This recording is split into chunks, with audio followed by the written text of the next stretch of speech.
নমস্কার। আজকে আলোচনায় স্বামী ব্রহ্মানন্দের কথা।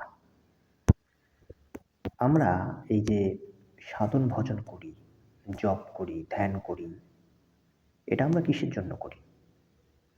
গুরুবাক্যে বিশ্বাস, কিংবা মহাপুরুষদের সঙ্গ, কিংবা ঈশ্বর সাধনা, যাই হোক না কেন, আমাদের একটা আকাঙ্ক্ষা মনে থাকে।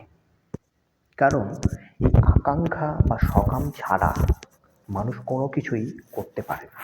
মানুষের সহজ জিনিসটা করবার জন্যই আমাদের শাস্ত্রে বহুভাবে নিয়ম দেওয়া আছে, জপ ধ্যান দেওয়া আছে, দীক্ষা সময় দেওয়া আছে।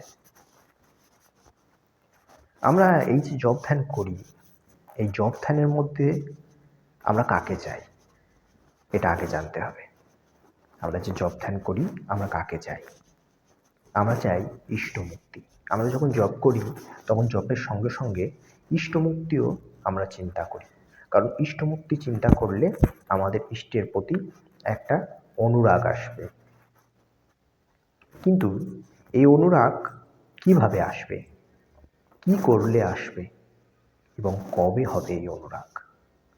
এ বিষয়ে স্বামী ব্রহ্মানন্দ বলছেন, খুব নিষ্ঠা করে সাধন ভজন করো, একদিনও বাদ দেওয়া যাবে না। ভালো লাগুক আর নাই লাগুক, নিয়মিত সময়ে আসন করে বসতে হবে। এই রকম নিষ্ঠার সঙ্গে যদি অন্তত 3 বছর করা যায়, তখন ভগবানের ওপর একটা প্রীতি আসবে।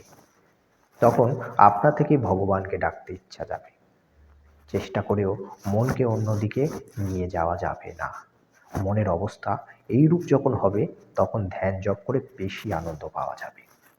অর্থাৎ মনের মোড়টাকে ঘুরিয়ে দেওয়া হচ্ছে এখানে। আমরা তো বলি যে আমরা যা যা কিছু করব তার সঙ্গে ভগবানকে আরোপ করতে হবে, ভগবানের প্রতি আরোগ্য ভাব আনতে হবে। কিন্তু সেটা আনবার জন্য যে পদ্ধতি, সে পদ্ধতিও আমাদের অবলম্বন করতে হবে। তো এখানে স্বামী ব্রহ্মানন্দ পরিষ্কার বলে দিচ্ছেন, অন্তত 3 বৎসর নিয়মিত, ভালো লাগুক আর না লাগুক, নিয়মিত সময় করে আসন করে বসতে হবে। তবেই ধ্যান জপ করে বেশি আনন্দ পাওয়া যাবে এবং ভগবানকে ডাকার ইচ্ছা জাগবে।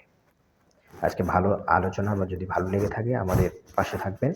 নমস্কার, ধন্যবাদ।